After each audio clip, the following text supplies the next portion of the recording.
বন্ধুরা আজকে আমি ইরিগেশন ইঞ্জিনিয়ারিংয়ের কিছু ইম্পর্টেন্ট ম্যাথ নিয়ে চলে এলাম, সেগুলো আমি তোমাদের সামনে সলিউশন করে দেখাবো। তো চলো সর্বপ্রথম 1 নম্বর প্রশ্ন কি বলছে দেখো। 1 নম্বর প্রশ্ন বলছে the delta for a crop having base period of 100 days. এর মানে কি বেস পিরিয়ড বলতে কি বোঝায়? বি দিয়ে ডিনোট করা হয়। সেটা কত হয়ে গেল না 100 ডেজ বলে দিয়েছে।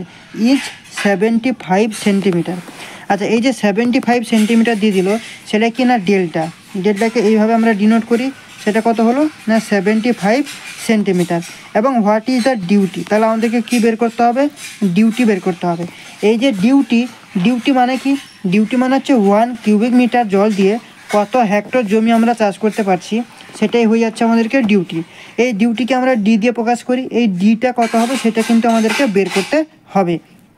তাহলে এখানে ছোট্ট একটা জিনিস আমি তোমাদেরকে বলি, যে এই যে ডিউটি যেটাকে আমরা ডি দিয়ে প্রকাশ করছি, সেইটা আমরা কি করে বের করব না দেখো, এই যে হেক্টর বাই তার যে ডিসচার্জটা, দেখো হেক্টর বলতে কি না তোমার এরিয়া অফ ল্যান্ড ইরিগেশন যেটা হচ্ছে সেটা এই হেক্টরে করবে, আর কি সেটা বাই ডিসচার্জ বলতে তোমার যে মিটার কিউ পার সেকেন্ড।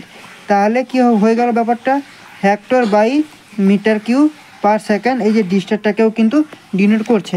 তাহলে এবারে আমরা সলিউশন করব। সলিউশন করতে গেলে এখানে দু রকমের তোমার ফর্মুলা রয়েছে।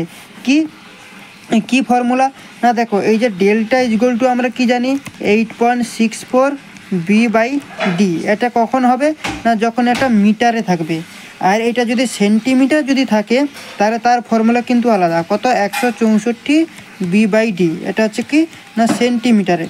তাহলে এখানে যে প্রশ্নটা দিয়েছে দেখো, এই যে প্রশ্নটা কিন্তু এখানে সম্পূর্ণ কিন্তু সেন্টিমিটারে কিন্তু প্রকাশ করা রয়েছে।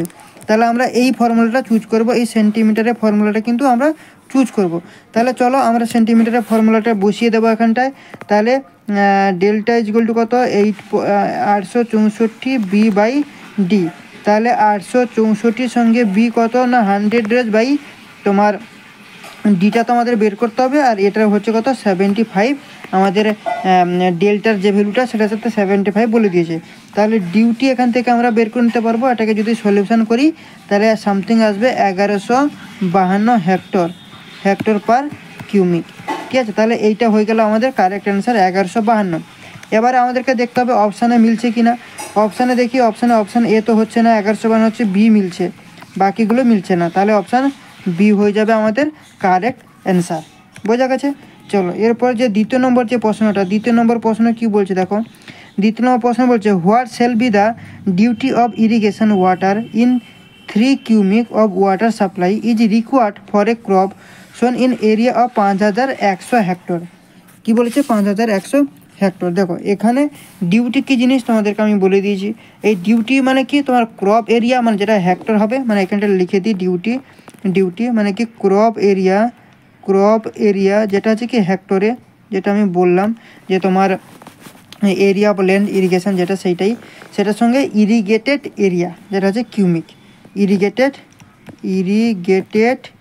এরিয়া সেটা কি হবে না কিউমিকে এইটা। তাহলে দেখো এখানে খুব সিম্পল। এটা হওয়া মানে কত 5100-কে আমরা কি করব না 3 দিয়ে ভাগ করে দেবো। 5100-কে যদি 3 দিয়ে ভাগ করে দেওয়া তাহলে আসবে কত 1700 কি হেক্টর পার কিউমিক। তাহলে অপশানগুলো দেখবো 1700 হেক্টর পার কিউমিক আছে কি না। 1700 হ্যাঁ আছে। অপশান এ তো হবে না, অপশান বি হবে না, ডি হবে না, তাহলে সি। তাহলে অপশান সি হয়ে যাবে আমাদের কারেক্ট অ্যান্সার। এইভাবে কিন্তু ছোট প্রশ্ন আমাদের জুনিয়র ইঞ্জিনিয়ারিংয়ের এক্সামে কিন্তু আসতে পারে। তো এগুলো ভালো করে একটু প্রিপারেশান নাও, সামনে নির্মাণ শাখার এক্সাম রয়েছে। ঠিক আছে, তো ক্লাসটা ভালো লাগলে চ্যানেলটাকে সাবস্ক্রাইব করো, লাইক করো, বন্ধুবান্ধবের সাথে শেয়ার করো। পিডিএফ পাওয়ার জন্য গ্রুপে রয়েছে হোয়াটসঅ্যাপ গ্রুপের লিঙ্ক এবং টেলিগ্রাম গ্রুপের লিঙ্ক, সেখানে জয়েন করো। চলো, থ্যাংক ইউ, বাই।